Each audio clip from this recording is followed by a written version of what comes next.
ನಲ್ಲಿ ಬಹಳಷ್ಟು ಸ್ಕೀಮ್ಗಳು ಸೀನಿಯರ್ ಸಿಟಿಸನ್ಸ್ಗೆ ಸ್ವಾವಲಂಬಿಗಳಾಗಿ ಬದುಕಲಿಕ್ಕೆ ಅವರು ಹೇಗೆ ಅವರ ಜೀವನದುದ್ದಕ್ಕೂ ಇನ್ನೊಬ್ಬರಿಗೆ ನೆರಳಾಗಿ ಇದ್ರು, ಅದೇ ರೀತಿ ಇವನ್ ಸೀನಿಯರ್ ಸಿಟಿಸನ್ ಆದಮೇಲೆ ಅವರ ಆಶ್ರಯವನ್ನು ಕೊಟ್ಕೊಂಡು ಇನ್ನೊಬ್ರಿಗೂ ನೆರಳಾಗಲಿಕ್ಕೆ ಭಾಳಷ್ಟು ಅವಕಾಶಗಳಿದ್ದಾವೆ. ಅದರಲ್ಲಿ PM ವಾಯುವಂದನ ಸ್ಕೀಮ್ ಅಂತ ಹೇಳಿ ಒಂದು ರಿಟೈರ್ಮೆಂಟ್ ಬೆನಿಫಿಟ್ ಸ್ಕೀಮ್, ಬಹುಶಃ ನಮ್ಮ ಬ್ಯಾಂಕ್ನ ಮ್ಯಾನೇಜರು ಇನ್ನೂ ಅದ್ರ ಬಗ್ಗೆ ಮಾತಾಡ್ಬೋದು. ಅದು 8% ಸ್ಟ್ಯಾಂಡರ್ಡ್ ಪೋಸ್ಟ್ ರಿಟೈರ್ಮೆಂಟ್ ಬೆನಿಫಿಟ್ನ ಒಂದು ಸ್ಕೀಮ್ ಇದೆ ಸೆಂಟ್ರಲ್ ಗೌರ್ಮೆಂಟ್ದು. ಆಮೇಲೆ ಸೀನಿಯರ್ ಸಿಟಿಸನ್ ಪೆನ್ಷನ್ ಅಂತೂ ಇಂದಿರಾ ಗಾಂಧಿ ಪೆನ್ಷನ್ ಇರ್ಬೋದು, ಅದಕ್ಕೆ ನಮ್ಮ ಸ್ಟೇಟ್ ಗೌರ್ಮೆಂಟ್ ಅವ್ರು ಇನ್ನೂ ಅಡಿಷನಲ್ ಆಗಿ ಕೊಡ್ತಾ ಇರ್ತಕ್ಕಂಥದ್ದು. ಈಗ ಎಲ್ಲ ನಮ್ಮ ಕಂದಾಯ ಇಲಾಖೆಯಲ್ಲಿ ಇದನ್ನು ಅದಾಲತ್ ಮಾಡಿ ಈಗ ಆಲ್ಮೋಸ್ಟ್ ಎಲ್ಲ ಬೆನಿಫಿಷರಿಗಳಿಗೆ ನಾವು ಕೊಟ್ಟಿದ್ದೇವೆ.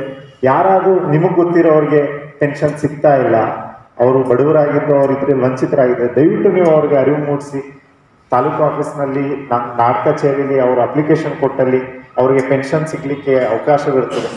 ಗೃಹಲಕ್ಷ್ಮಿ ಯೋಜನೆ ಅಲ್ಲೇ ಕೂಡ ಅವರಿಗೆ ಸೀನಿಯರ್ ಸಿಟಿಸನ್ ಮಹಿಳೆಯರಿದ್ದರು ಅವ್ರು ಗೃಹಲಕ್ಷ್ಮಿಯಲ್ಲೂ ಎಲಿಜಿಬಲ್ ಇರ್ತಾರೆ, ಅದಲ್ಲದೆ ಪೆನ್ಷನಲ್ಲೂ ಕೂಡ ಎಲಿಜಿಬಲ್ ಇರ್ತಾರೆ. ಈಗ ನೋಡಿದಾಗ ಅಲ್ಲೊಂದು 2,000, ಇಲ್ಲೊಂದು 1,500, 2,000 ರೂಪಾಯಿ, 4,000 ಒಂದು ಭಾಳ ದೊಡ್ಡ ಅಮೌಂಟ್. ಮೆಡಿಸನ್ಗೆ ಇರ್ಬೋದು, ಇದಕ್ಕಿರ್ಬೋದು. ಬಹುಶಃ ಇಲ್ಲಿರೋರಿಗೆ ಇದು ನಾಟ್ ಸೂಟೇಬಲ್ ಇರ್ಬೋದು, ಬಟ್ ನೀವು ನಾನು ಯಾವ ಪಾಯಿಂಟ್ ಆಫ್ ವ್ಯೂ ಹೇಳ್ತಾ ಇದ್ದೀನಿ, ಒಂದು ಗ್ರಾಮದಲ್ಲಿ ಒಂದು ಮೂಲೆಯಲ್ಲಿ ಯಾರೋ ಮೇಲೆ ಆಶ್ರಯಿತರಾಗಿ ಏನು ಕಾನೂನು ಬಗ್ಗೆ ಈ ಸೌಲಭ್ಯಗಳಿಗೆ ಗೊತ್ತಿಲ್ಲದಿರೋರು ಯಾರೋ ಒಬ್ಬರಿಗೆ ನೀವು ವಿಷಯದ ಬಗ್ಗೆ ಜಾಗೃತಿ ಮೂಡಿಸಿ ಅವ್ರಿಗೇನೋ ಒಂದು ಈ ಪ್ರೋಗ್ರಾಮಿಂದ ಹೆಲ್ಪ್ ಆಗುತ್ತೆ. ಬಹುಶಃ ನೀವು ಪೋಸ್ಟ್ 60 ಕೂಡ ಇನ್ನು ಸೊಸೈಟಿಗೆ ಭಾಳ ಕಾಂಟ್ರಿಬ್ಯೂಟ್ ಮಾಡಿದ ರೀತಿಯಲ್ಲೇ ಇರ್ತದೆ ಅಂತಕ್ಕಂಥದ್ದು ನನ್ನ ಆಲೋಚನೆ. ಇದಲ್ಲದೆ ಮೆಡಿಕಲ್ ಕ್ಲೇಮ್ ಪಾಲಿಸಿ, ವರಿಷ್ಠ ಮೆಡಿಕಲ್ ಕ್ಲೇಮ್ ಪಾಲಿಸಿ ಅಂತೇಳಿ ಸೆಂಟ್ರಲ್ ಗೌರ್ಮೆಂಟ್ದು ಇನ್ಶೂರೆನ್ಸ್ ಸ್ಕೀಮ್ ಕೂಡ ಸೀನಿಯರ್ ಸಿಟಿಸನ್ಸ್ಗೆ. ಈಗ ಎಷ್ಟೊಂದು ಪ್ರೈವೇಟ್ ಇನ್ಶೂರೆನ್ಸ್ ಸ್ಕೀಮ್ಸಲ್ಲಿ ಏನಾಗಿದ್ದಾವೆ, ಆಫ್ಟರ್ ಸರ್ಟನ್ ಏಜ್ ಪಾಲಿಸಿ ಒಳಗೆ ಬರಲಿಕ್ಕೆ ಅವಕಾಶ ಮಾಡಿಕೊಡೋದಿಲ್ಲ, ಪ್ರೀಮಿಯಂ ತುಂಬ ಜಾಸ್ತಿ ಮಾಡ್ತಾರೆ.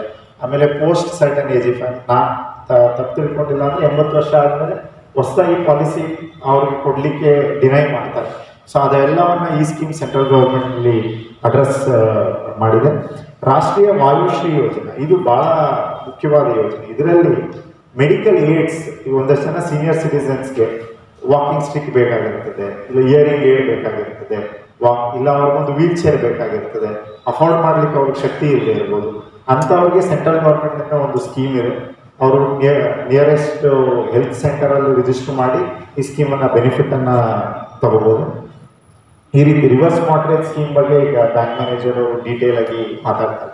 ಸೊ ಈ ಥರದ ಬಗ್ಗೆ ಒಂದು ಬ್ರೋಷರ್ ಕೂಡ ನಾವು ಮಾಡಿ ಇನ್ಮೇಲೆ ಸರ್ಕ್ಯುಲೇಟ್ ಮಾಡಬೇಕು ಎಲ್ಲ ಗೌರ್ಮೆಂಟ್ ಆಫೀಸಲ್ಲಿ ಅಂತಕ್ಕಂಥ ಒಂದು ಉದ್ದೇಶ ಇದೆ. ಆಮೇಲೆ ಎಲ್ಲ ಕಡೆ ಸೀನಿಯರ್ ಸಿಟಿಸನ್ ಹಕ್ಕುಗಳ ಬಗ್ಗೆ ಒಂದು ಬ್ಯಾನರನ್ನು ಕೂಡ ಗೌರ್ಮೆಂಟ್ ಆಫೀಸಲ್ಲಿ ಹಾಕಬೇಕು ಅಂತಕ್ಕಂಥದ್ದು ಒಂದು ಆಲೋಚನೆ.